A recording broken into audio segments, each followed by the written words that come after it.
اللہ امجد کے درجات بلند کرے. جب گیا ہے نا اکبر سجاد کے خیمے میں, سجاد ریت پہ لیٹا ہوا تھا. اکبر نے جا کے سجاد کے پاؤں پہ اپنا منہ رکھا. سجاد نے بند آنکھوں کو کھولا, کھول کے کہنے لگا اکبر ملنے آیا ہے یا مرنے جا رہا ہے؟ اکبر رو کے کہتا سجاد مرنے جا رہا ہوں. آواز آئی ایک دفعہ مجھے کھڑا کر. سجاد کے ہاتھوں پہ اکبر نے ہاتھ ڈالے, بھائی کے سامنے بھائی کھڑا ہوا. سجاد کی آواز آئی اکبر ایک بار مجھے سینے سے لگا. اکبر نے سجاد کو سینے سے لگایا. اگلا جملہ تو گھر تک روئے گا. سجاد رو کے دے اکبر تو میرے بابے کا لاڈلا بیٹا ہے, ایک بار جا کے بابا سے اتنا پوچھ لے, ان سے کہہ دے سجاد کو تلوار دے دے, میں میدان میں چلا جاتا ہوں, مجھے لڑنے دے, شام کوئی اور چلا جائے. اوے مجھ سے شام نہیں جایا جائے گا. اوے میں ننگے سر ماں شرابیوں کے دربار میں, بدماشوں کے مجمع میں.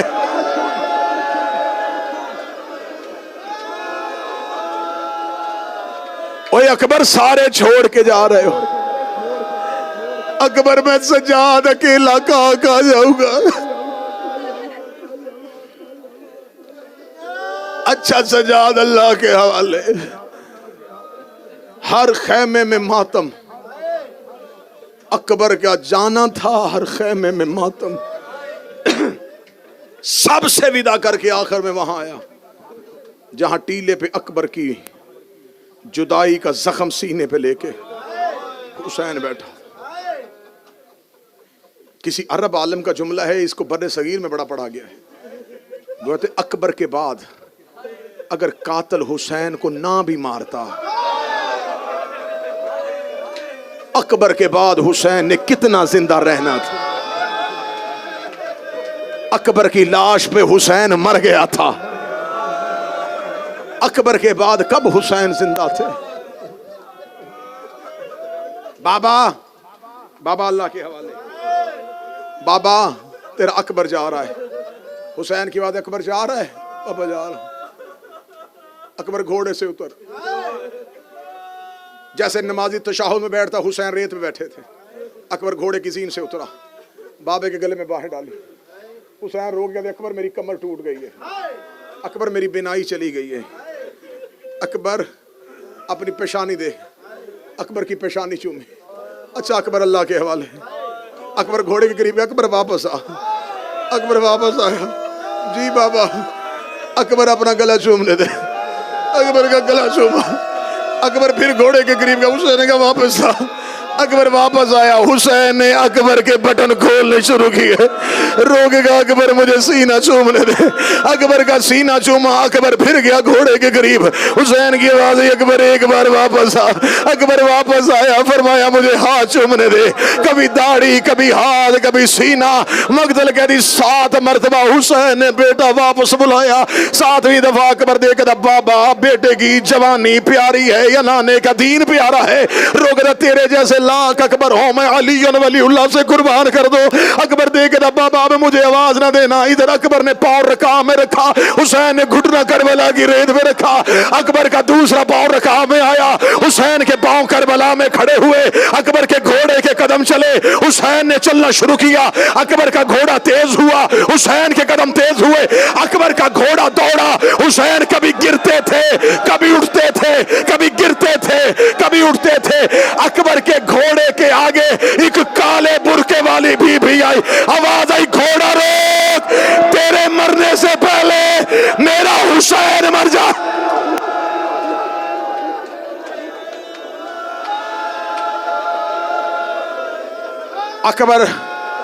اکبر گھوڑا روک.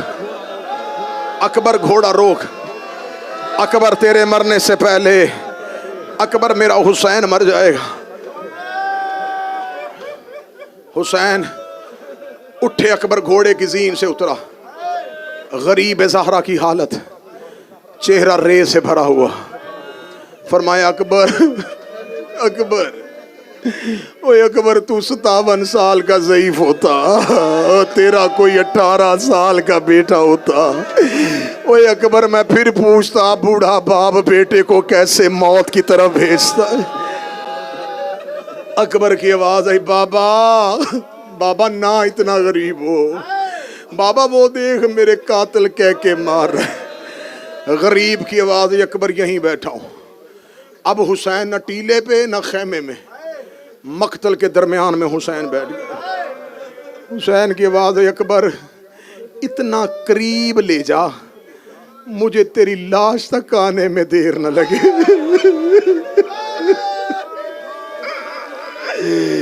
اکبر مجھے وہاں بٹھا کے جانا جہاں مجھے تم تک پہنچنے میں دیر نہ لگے۔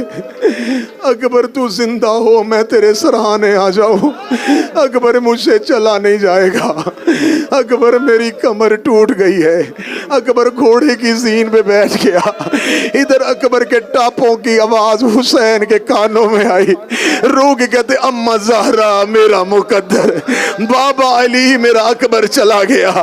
حسین وہیں بیٹھے تھے، یا حسین کے کان میں آواز آئی بابا میں گر گیا، بابا میں گر گیا، بابا میں گر گیا، بابا میں گر گیا۔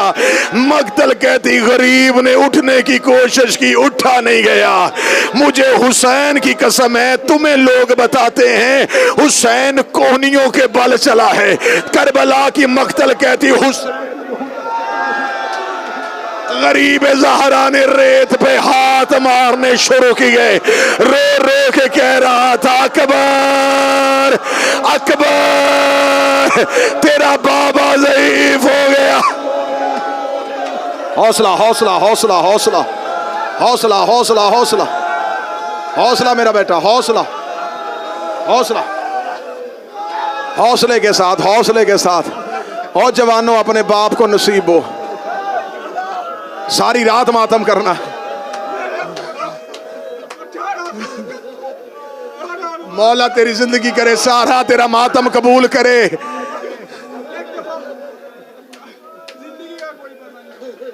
میں پڑھتا ہوں اکبر، میں پڑھتا ہوں اکبر، میرا بیٹا میں پڑھتا ہوں اکبر۔ تیرے گھر میں ماں بھی ہوگی، تیرے گھر میں باپ بھی ہوگا۔ میں جس کی شہادت پڑھنے آیا ہوں اس کی لاش پہ نہ بہن آ سکی ہے، اس کی لاش پہ نہ ماں آ سکی ہے۔ حسین کوہنیوں کے بل نہیں، حسین نے ریت پہ ہاتھ مارنے شروع کیے۔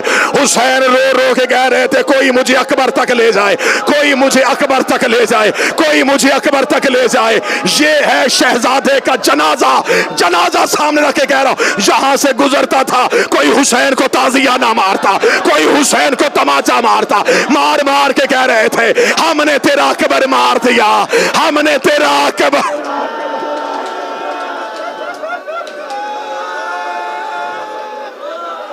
حوصلہ حوصلہ حوصلہ۔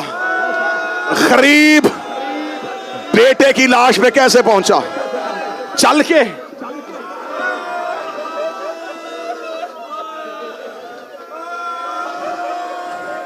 ریت پہ ہاتھ مارتا جا رہا تھا، کوئی حسین کو ادھر بھیج دیتا، کوئی حسین کو ادھر بھیج دیتا۔ حسین نے لاشوں میں آواز اکبر، ایک لاش سے آواز ہے بابا تیرا اکبر یہاں۔ غریب بلا تشبیہ، غریب بیٹے کی لاش کے پاس پہنچے بلا تشبیہ۔ حسین پہنچے، بیٹا کیسے پہچانا؟ آنکھوں سے، بینائی نہیں تھی۔ اکبر اکبر، اکبر نے ہاتھ پکڑا اپنے چہرے پہ، اکبر اکبر، اکبر سانس چل رہی ہے، اکبر زندہ ہے؟ بابا زندہ ہوں۔ اکبر اکبر کیا لگا ہے؟ اکبر کس نے زین سے گرایا؟ بابا نیزے نے۔ بیٹا تجھے نیزہ لگا ہے؟ کہاں لگا ہے؟ بابا سینے۔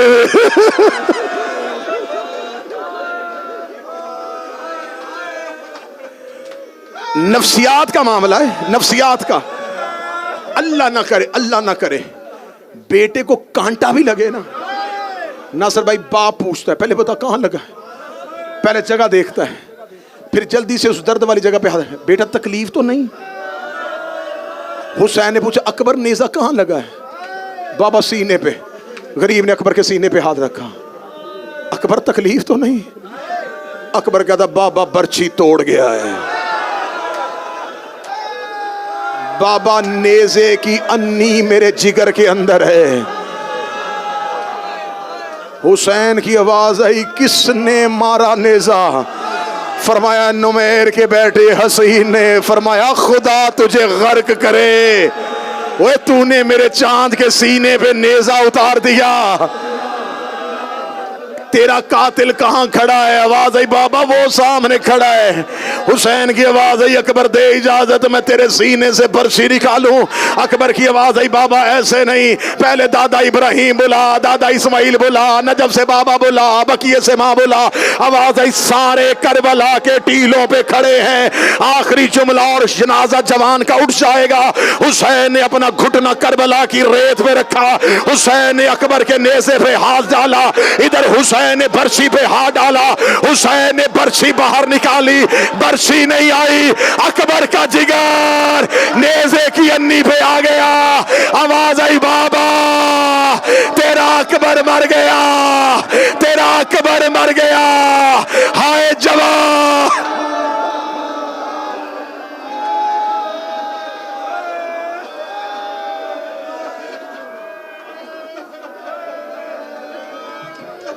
پیو ویسی آمر میڈا سونا اکبر، اکھیاں نہ بند کر میڈا سونا اکبر، پیو ویسی آمر میڈا سونا اکبر، اکھیاں نہ بند کر میڈا سونا اکبر، ہوں میں کو کرنا تنہا تیرے بعد بچڑا، میں کو کرنا تنہا تیرے بعد بچڑا، تیرا کوئی نہیں ہم سے میڈا سونا اکبر، اکھیاں نہ بند کر میڈا سونا اکبر۔